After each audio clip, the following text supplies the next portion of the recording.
few weeks ago, I was at a private dinner in a high-ceilinged lounge near Capitol Hill.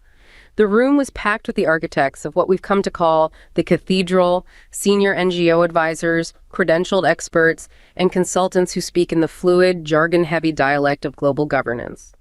One man, a veteran of 3 different transnational agencies, was holding court. He spoke about the consensus with a giddy, almost religious fervor, convinced that his spreadsheets and policy papers were the only things keeping the physical world in balance. To him, the future was a series of benchmarks he had already decided for everyone else, and he looked incredibly satisfied with the arrangement. But then, the notification started. The news had just hit the wires. January 2026, and the United States was formally withdrawing from the UNFCCC and the IPCC. The shift in the room was instantaneous. The man's face went from a glow of moral superiority to a pale, frantic mask of confusion. He didn't mention the environment or the rising tides. Instead, he started stuttering about regulatory frameworks, loss leverage, and funding cycles. His primary concern wasn't that the planet was in danger, but that the process, the elaborate, self-referential game he played for a living, had just been bypassed. It was a bizarre, almost hysterical reaction, like watching a priest realize the congregation had simply walked out of the church mid-sermon. That moment of total shock, that visceral fear of losing the monopoly on legitimacy, revealed the deeper rot. It made me realize that this isn't just about a policy shift or a diplomatic snub. It's the final, desperate gasp of a managerial class that has mistaken its own meeting minutes for reality. We aren't just seeing a withdrawal from a treaty, we are witnessing the thermodynamic limit of the technocracy itself. And the question no one in that room wanted to answer was, what happens when the people finally decide they'd rather have a working power grid than a seat at a table that no longer exists? Wow. That is a very visceral image to start with. It was. It really highlights the central tension we're exploring today. I mean, it sounds like you literally watched a worldview just shatter in real time. It really did. It was like the oxygen just got sucked out of the room. 1 minute, this guy is the master of his universe, or at least he thinks he is.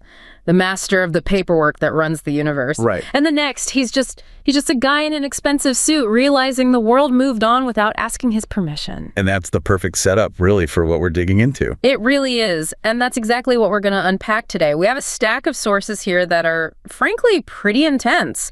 We're looking at a diagnosis of why this global managerial class seems to be failing. But not just in a political sense. No, not at all. We're going beyond the politics. We're getting into the hard physics of it all. Okay. Literally the thermodynamics of why AI and our current energy policies are on a collision course. And then there's the sociological angle. Exactly. We're going to hit this concept of luxury beliefs, which it ties everything together in a pretty unsettling way. It's a synthesis you rarely see. I mean, usually you have the political theorist in one corner, the physicist in another, the sociologist somewhere else entirely. Yeah, they don't talk to each other. Not at all. But the core argument across all these documents we're looking at is that these things are inextricably linked. We're exploring that tension between the international technocracies, what your story called the Cathedral, and a return to what the sources are calling sovereign realism. Sovereign realism. I like that term. It feels weighty. It has gravity to it. It's the core of the argument, really, that you can't regulate away the laws of physics. And, you can only ignore the fundamental needs of your own industrial base for so long before the system just snaps. Right. The sources are basically arguing that we are hitting a wall where ideology meets physical reality. And reality is starting to win. Okay, so let's get into that first layer. We need to define who we're talking about. When we say managerial class, it sounds a bit, a bit abstract, maybe academic. You can, yeah. But I was reading through some of the forum archives in our source pile, and I found this story that just grounds it immediately. It's about a man named Elias. Ah, the water engineer from Ohio, right? Yeah, exactly. A mid-sized town, used to be a big manufacturing hub, now it's sort of trying to find its footing again.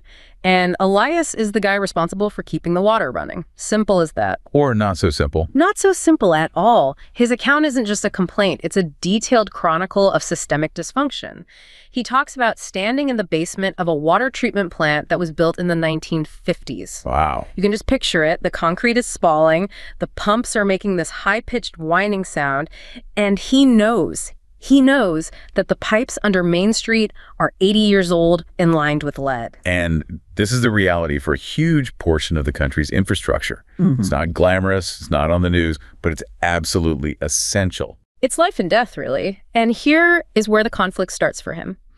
Elias talks about watching these federal grants, huge sock of money, allocated for infrastructure, get tied up in these impossible knots of sustainability compliance and international environmental audits. The paperwork. The paperwork. He describes sitting in his office looking at a stack of forms that are 3 inches thick. And these forms, they aren't asking about the water pressure or the lead content or the risk of a catastrophic failure. What are they asking about? They're asking about carbon neutrality benchmarks, about social equity impact statements, about alignment with global treaties that were signed in cities he's never even visited, like Geneva or Paris. So this is the classic disconnect. You have the immediate physical problem right in front of you. The pipes are literally rotting in the ground. Yes. And you have the remote abstract solution, which is the grant money. But the bridge between the two is completely blocked by bureaucracy. It's worse than a disconnect. It's a total blockage.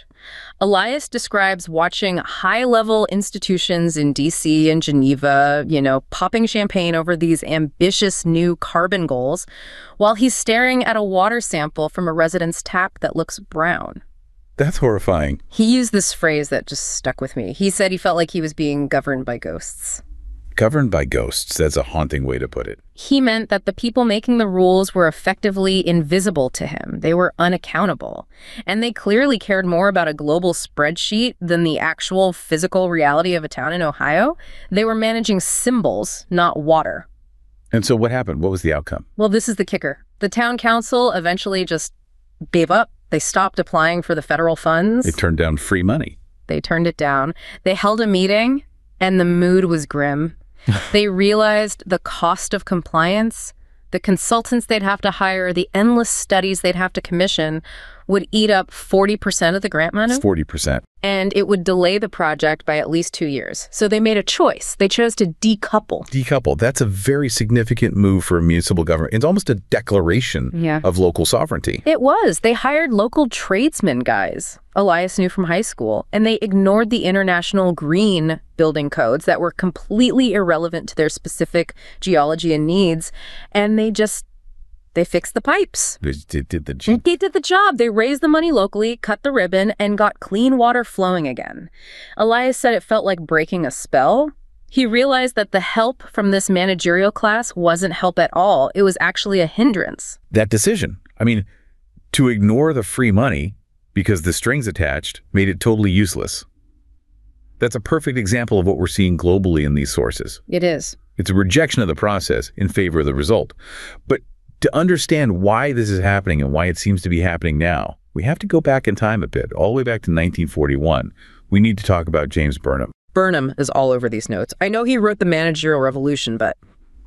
Okay, why is a book from the middle of World War II explaining a water engineer in Ohio in the 2020s? Because Burnham basically predicted the rise of the exact type of person you saw at that dinner party. All right. Burnham was a fascinating character. He was a former Trotskyist who completely flipped and became a major conservative political theorist. Not a journey. A huge one. And his central thesis was that the old style of capitalism, where the person who owned the factory actually ran the factory, was dying. But he didn't think socialism was replacing it, not in the classical sense. He argued that a new group was seizing power. The managerial class. So not the owners like the Rockefellers or the Fords, and not the workers on the factory floor, the guys in the middle. The administrators, the bureau heads, the technical directors, the consultants, the people with the clipboards and the spreadsheets. The crucial distinction here, and this is key, is the separation of ownership and control. Okay, unpack that. Well, in a complex modern economy, the owner, whether that's a bunch of shareholders in a public company or the people in a democracy, doesn't have the specialized technical knowledge to actually run the massive systems of state and industry. Right. You can't just walk in off the street and run a power grid or a central bank. Exactly. You can't. So power naturally cedes to the managers. They don't own the means of production, but they control the process. They write the rules. They manage the flow of information. So the guy in my intro story, the one obsessed with his spreadsheets, he's not an elected official and he doesn't own a single power plant. But he's the one who decides how it runs. He decides the rules. Precisely. He is the archetype. And Burnham argued that this class inevitably seeks to extend the state because the state is their primary power base. He called it the unlimited state. The managers use the state as a vehicle for their own dominance, replacing limited government with executive autocracy and administrative decree. No, it's less about votes and more about consensus. It's all about consensus. They rely on the consensus of their peers, other experts, other managers, to legitimize their rule, rather than direct democratic accountability. They don't need your vote. They need the approval of the other experts in the room. Which brings us to this term that keeps popping up in the sources, the cathedral. It sounds almost medieval, but it's being used to describe modern governance. It does sound medieval, and that's entirely intentional. It refers to the self-referential ecosystem of NGOs, major universities, legacy media, and government agencies. It's this network of experts who hold the monopoly on what is considered true or legitimate. It acts like a religious structure. It does. You have the high priests, who are the credentialed experts. You have the scripture, which is the peer-reviewed consensus. And you have excommunication, which is, cancellation or being labeled a conspiracy theorist. And the source material draws on thinkers who built on Burnham's work, right? People like Samuel T. Francis and Paul Gottfried. Yes. And they use a very heavy phrase to describe the output of this system. They call it anarcho-tyranny. Anarcho-tyranny. Okay, break that down for me. It sounds like a complete contradiction in terms. How can you have anarchy and tyranny at the exact same time? It's meant to sound like a contradiction. It describes a state that creates a climate of fear, that's the anarchy, by failing to enforce the basic laws that protect ordinary citizens. So like Elias dealing with failing infrastructure, the state isn't fixing the basic chaos of decay. Exactly. The roads have potholes, the water might be brown, crime might be high in certain areas. That's the anarchy. The state has abdicated its most basic duty to maintain order and function. Okay, so the night watchman, the basic function of government, is asleep at the post. He's not just asleep, he's quit.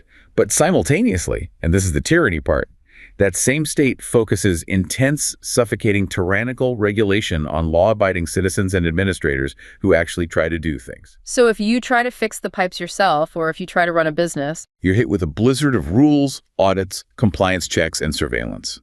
So you have anarchy in the pipes, the water is literally unsafe, but you have tyranny in the paperwork needed to fix them. The criminal might be left alone, but the engineer is micromanaged into paralysis. That perfectly frames Elias's frustration. It's not that there's no government, it's that the government is focused on the wrong things. To fix the chaos, he has to fight through the tyranny of compliance. And the trilight of the technocrat source argues that these international institutions have become vehicles for what they call regulatory capture. They impose these grand agendas that are not human scale. They are abstract global goals that don't, and really can't, account for the local reality of a town in Ohio. Which is the core of the problem. And that's the rub. So when that town council decided to decouple and just hire local guys to fix the pipes, they were essentially rejecting the entire managerial class's claim to power. They were saying, your so-called expertise is actually preventing us from surviving. We don't need your consensus. We need clean water. It's a declaration of independence, in a way, on a very small scale. Yes. The managerial class relies on this idea of legitimacy. They need you to believe that only they have the expertise, the credentials, to run things. When a sovereign state, or even a small-town council, withdraws and says, actually, you know what? We can fix the pipes better without your help, the manager loses their monopoly on legitimacy. And that's why the man at your dinner was so panicked. It wasn't about the climate. It wasn't about the carbon emissions. No! It was about his relevance. He looked in the mirror and realized he might be obsolete. If people stop believing in the authority of the cathedral starts to crumble. That is a terrifying realization for someone whose entire identity and livelihood is built on that authority. It is. But this disconnect isn't just about water pipes or local politics. The sources suggest this is hitting a critical breaking point when it comes to energy and technology. And this is where the physics comes in. We're moving from the sociological to the thermodynamic. This is where it gets really interesting and, frankly, physically unavoidable. This is what the sources are calling the thermodynamic reality check. You just can't negotiate with the laws of physics. And I saw this fascinating deep dive online about a tech entrepreneur named Sarah. She's in Northern Virginia, which is, for all intents and purposes, it's the internet's boiler room. It's data center alley. Yeah. A massive percentage of the world's data traffic flows through there. Exactly. And Sarah was trying to launch a localized AI processing hub. She wasn't just building a website, she was building core infrastructure for the new economy. And her story perfectly captures this thermodynamic conflict. So what happened to her? What was the roadblock? Well, Sarah had the capital, she had the investors lined up, she had the code ready to go, but she hit a wall, a literal power wall. Her state was under immense regulatory pressure to meet these UNFCCC-aligned emission targets. Okay. And in practice, that meant coal plants were being shuttered on a very aggressive schedule, demolished, actually. But the wind farms and solar arrays that were supposed to replace them weren't online yet. A classic gap in planning. The ideology got way ahead of the engineering. Miles ahead. And even if they were online, they couldn't provide the kind of consistent baseload power that a data center, especially an AI data center, needs. So she goes to get her permit, ready to break ground, and she's told her facility, the engine of the new economy, has been labeled energy excessive. Energy excessive. The irony is just staggering. It's incredible. She's building the intelligence that could optimize the world, that could cure diseases or design new materials, but she's being throttled by what she called a parasitic governance layer. They were prioritizing abstract carbon targets over actual industrial survival. She was told to wait 5 years for a grid connection. 5 years. In the AI world, that is an eternity.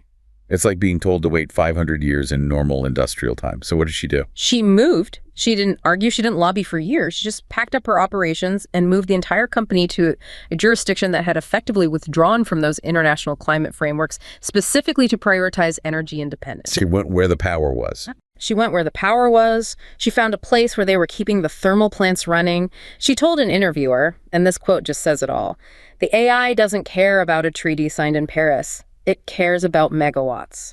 That quote absolutely sums it up. The AI doesn't care about a treaty. Sarah's story is the canary in the coal mine, or the server farm, I guess. It highlights a collision that the sources say is not just possible, but completely inevitable. And we have a technical paper here analyzing electricity demand and grid impacts of AI data centers, and the numbers. They're just staggering. They are. We hear about AI all the time. We talk about ChatGPT, we talk about automation, but we very rarely talk about the electric bill that comes with it. So how big of a problem is this, really? It's explosive. The source projects that global data center consumption is on track to double by 2030, with AI as the primary driver of that growth. To give you a sense of scale, training just one model, something like GPT-4, is estimated to have used over 50 gigawatt hours of electricity. 50 gigawatt hours. Put that in perspective for me. What does that look like in real terms? That's roughly the amount of electricity that 4,000 American homes use in an entire year. For one training run. For one training run of one model. And that doesn't even count the energy needed for the millions of people asking it questions every single day, which is called inference. But the problem isn't just the total amount of energy. It's the density and the behavior of that power draw. What do you mean by density? Well, traditional server racks, the ones hosting your email or your cloud photos, might use maybe 7 to 10 kilowatts of power per rack. AI computing racks, because they're packed with specialized chips like GPUs, can use 30 to 100 kilowatts or even more. So it's like plugging a whole neighborhood into one electrical socket. That's a great way to put it. You are packing 10 times the heat and energy consumption into the exact same square footage. And these systems are bursty. The power demand can fluctuate by hundreds of megawatts in mere seconds, depending on the computational load.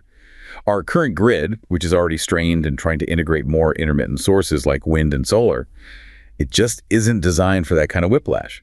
The grid needs stability. It needs inertia. AI demands chaos and raw power. And transmission upgrades to handle that kind of load take, what, a decade?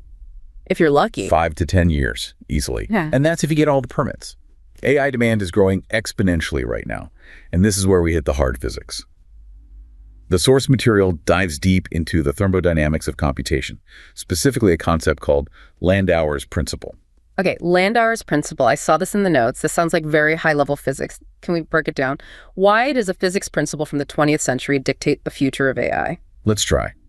In the simplest terms, Landauer's principle sets the absolute theoretical minimum amount of energy that is required to erase one bit of information. It creates a direct link between information and entropy, which is, heat and disorder. It proves that information is a physical thing. So if I delete a file on my computer, I am physically heating up the universe by a tiny, tiny amount. In a very real sense, yes. Thinking requires energy. Computation requires energy. Physically. Every time a logic gate in a chip flips, every time a bit is overwritten, a tiny puff of heat is generated. Current digital hardware is still orders of magnitude less efficient than this theoretical limit, but the limit exists. It's a hard floor. You cannot compute without consequences. So we can't just Moore's Law our way out of this. We can't just make the chips smaller and more efficient forever and hope the energy problem goes away. No, there's a fundamental physical floor. Now, there is some fascinating research into what are called quasi-static analog networks. The idea is that for inference, that's the model making predictions after it's already built. You could theoretically run it with very, very little energy. But the training process, that's a whole different beast. Training is when the AI actually learns, right? When it crunches all that data to build its neural network. Correct. And the sources argue that training an AI is an inherently dissipative process. It creates what they call stresses in the network. Think of it like bending a piece of metal back and forth really fast. It gets hot. Right. When the neural network learns, it has to anneal or relax those internal stresses to find the optimal configuration. That process, by its very nature, generates heat. It requires energy loss. You're literally burning energy to create intelligence. So you can't just software update your way out of needing massive amounts of electricity. The code needs calories, essentially. There's no free lunch. There's no free lunch in thermodynamics. And this leads to what the source calls the thermodynamic limit of technocracy. The argument is that policies mandating intermittent energy sources, wind, solar, effectively induce energy poverty. They make energy scarce, expensive, and unreliable. But AI needs the exact opposite. The exact opposite. AI, which is the future of economic and military dominance, requires massive, reliable 247 baseload power. It needs nuclear, needs coal, it needs natural gas, it needs power that is there when you flip the switch, regardless of whether the wind is blowing. So it's a binary choice. It's a fork in the road. It really is. The physical reality of the AI-driven economy forces a choice. You can adhere to an international treaty that limits your energy supply and effectively deindustrialize, or you can power the future economy and withdraw from that treaty. The sources argue you cannot do both. And that explains Sarah's move perfectly. She chose the future economy. She chose the megawatts over the meeting minutes. And that is what the source calls sovereign realism. It's the state reasserting its most fundamental role as a civilizational night watchman. The primary duty of the state becomes securing cheap, reliable energy as the bedrock of national sovereignty. If the cathedral says you can't have the energy, the sovereign eventually has to ignore the cathedral just to survive. It's such a powerful idea. It implies that physics is the ultimate arbiter of policy, not the other way around. But I want to pivot here, because we've talked about the high-level managers and the tech entrepreneurs, but there's a real human cost to these policies that hits people who aren't coding AI or flying to conferences in Geneva. Right. There's a class element to all of this that we absolutely need to uncover. Right. We need to look at who pays the price for these policies versus who gains status from promoting them. This is where the sociology matches the physics perfectly. I was reading about the Miller family. They owned a small glass-blowing factory in the Midwest. This wasn't some artsy hobby. It had been in their family for 3 generations. They made specialized glass components for industry-real, tangible things. And glass blowing is incredibly energy intensive. You have to keep those kilns white hot 24/7. Exactly. Energy is their single biggest cost. And Mark, the father who runs it now, talked about how he used to support green initiatives. You know, back when they were just slogans on TV, they sounded nice. He wants clean air and a healthy planet like everyone else. But then came the reality of what economists call the Cantillon effect. He watched as his energy prices just skyrocketed because of the new taxes, the new regulations, the carbon credits. And at the same time, he saw where all that extra money he was paying was going. He did. He felt like his family's modest wealth, built over 3 generations of hard work, was being siphoned away and transferred to the elite owners of carbon credit trading firms who never produced a single physical good in their lives. He saw his bills doubling, while finance guys in New York or London were getting rich trading the credits that made his bills double. That's a very specific and painful economic transfer. It's wealth moving from the productive class to the administrative or financial class. It broke him. He said that while the managerial class in the coastal cities stayed warm and prosperous, his kilns were becoming too expensive to fire. He described the whole climate agenda as a luxury belief, held by people who are completely insulated from the cost of a therm of natural gas. That's a powerful phrase. And when he finally saw his state government reject the transnational mandates to prioritize local energy production, he said it felt like waking up from a fever dream. Waking up from a fever dream. That aligns perfectly with the sociological concept of luxury beliefs. This term was coined by the sociologist Rob Henderson, and it's absolutely crucial for understanding the social dynamic at play here. Okay, so we hear this term floating around on social media and in articles, but what is the specific academic definition we're working with here? A luxury belief is an idea or an opinion that confers status on the upper class at very little personal cost to themselves, while inflicting heavy costs on the lower and working classes. So unlike a luxury good like a Ferrari or a Rolex, this is a belief you hold to signal your status. Exactly. Historically, elites signaled their status with material things: furs, castles, jewels. You showed you were rich by what you owned and wore. But as material goods became cheaper and more accessible, everyone has a smartphone now, everyone has decent clothes, the elite needed a new way to distinguish themselves. So they decoupled status from physical goods and attached it to abstract beliefs. Give me an example of how that works in this energy context. Okay, so the key feature is insulation from the consequences. If you are a wealthy consultant living in a high-end, energy-efficient condo in a major city, advocating for policies that intentionally raise energy prices to save the planet signals your virtue. It shows you're part of the enlightened, educated class. You care about the future. The extra $200 on your personal electric bill is negligible to you. It's a rounding error. It's a small price to pay for that feeling of moral superiority. But for Mark Miller, running a glass factory where energy is his biggest input cost, that exact same price hike isn't a status signal, it's the threat of bankruptcy. It's exactly. For the working class, energy prices are a matter of survival, not a tool for status signaling. And the source material links this directly to the cancel-on effect. This is an old economic observation that when new money is created, or in this case, when subsidies and credits are distributed by the state, the people who are closest to the spigot benefit the most. So the green energy oligarchs, as the source calls them, and the financial firms that trade these new carbon instruments, they get the money first. They get the huge subsidies to build the wind farms. They collect the fees for trading the credits. While the productive economy, the factories, the farms, the actual makers of things like Mark Miller, they're at the end of the line. They just get the inflation and the higher operating costs. The Twilight source goes so far as to reframe this not as an environmental crusade, but as a class war. It does. It portrays it as the managerial elite waging a kind of economic war against the functional backbone of the nation. The Millers, the Eliases. They represent that functional backbone. That puts Mark's comment in a totally new light.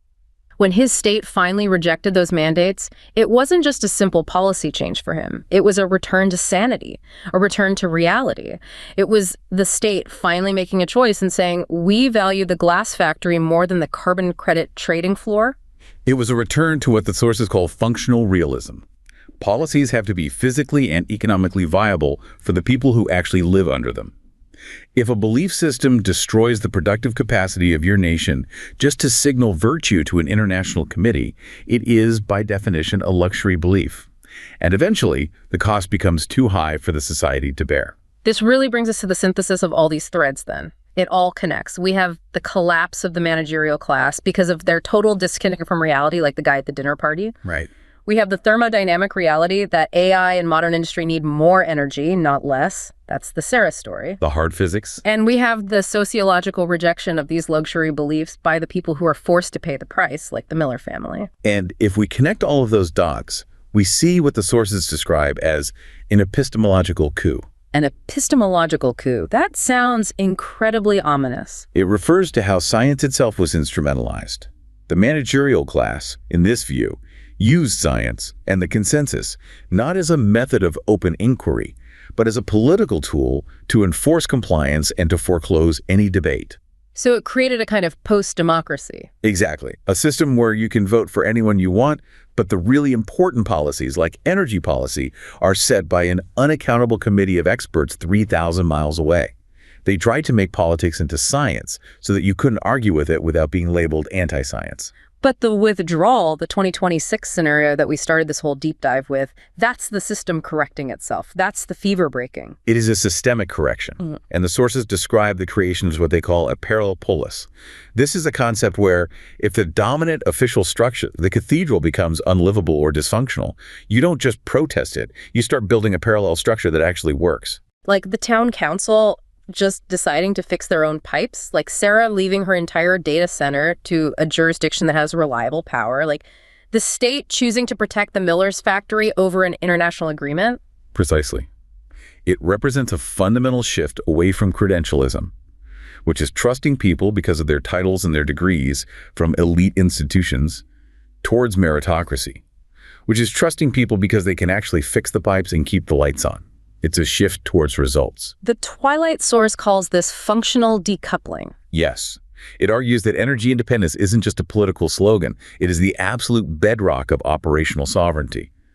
If you cannot power your own civilization without asking permission from an international body, then you aren't truly sovereign. You're a vassal state. And the withdrawal is portrayed as a kind of pruning process. It is.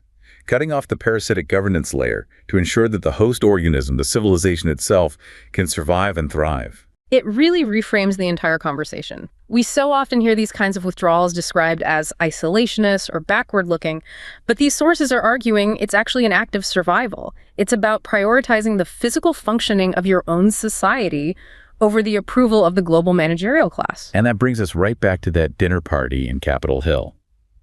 The panic in that room wasn't because the world was ending. The panic was because the illusion was ending.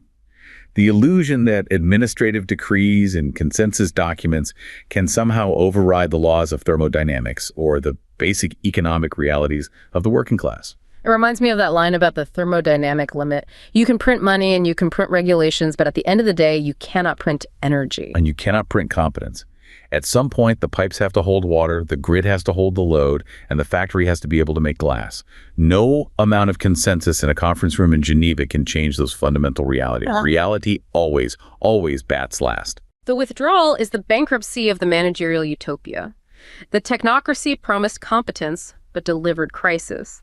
The cold laws of arithmetic and thermodynamics are unmoved by sentiment or conference declarations. In a world splitting into spheres of contested reality, the path forward described in these sources is a ruthless return to fundamentals: sovereignty, meritocracy, and truth. The old order is crumbling. What follows must be built on the granite of capability, not the shifting sands of consensus.